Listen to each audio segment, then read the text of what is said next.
We just felt very strongly that when Jonah was placed into our lives, that it was our mission to make sure that he had as much happiness and care as he possibly could. He is a twin, and they were born at 24 weeks, and he suffered probably every imaginable complication that you can think of when it comes to being born that early.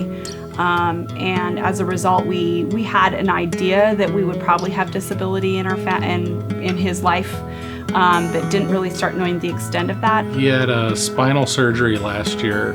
It's become really difficult to do, especially the hygiene care. It made it harder to get him in and out of the bathtub. And so we got a special chair, but we didn't have a wheelchair. We didn't have a wheelchair access bathtub, so I was having to lift him in and out of it. And with the surgery he had, it became much harder to do. We were struggling finding kind of the resources to adapt this bathroom, and so I had been asking around, and it was actually a nurse supervisor that had come into the home and was evaluating Jonah, and she said, "Well, have you heard of the 516 project?" And I said, "No, I haven't." And so she told me about it, and she said, "You should definitely look into this. It's a wonderful resource. They've helped a lot of people in the community."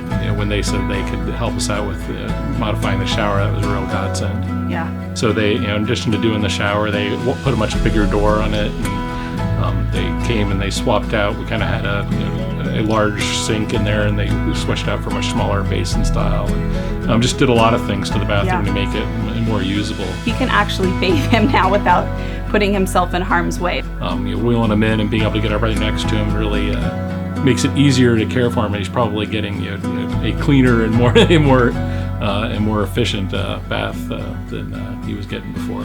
I'm absolutely sure that God directed these individuals to come into our home and to help us out, and it was a wonderful experience.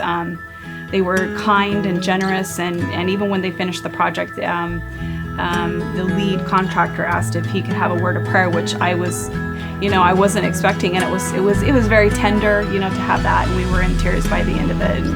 I think for him, really, he's been through a lot. He's had probably somewhere in the neighborhood of 20 surgeries, several hospital stays that go months sometimes in the hospital, and being able to bring him home, he's actually, for all of that, a very happy kid.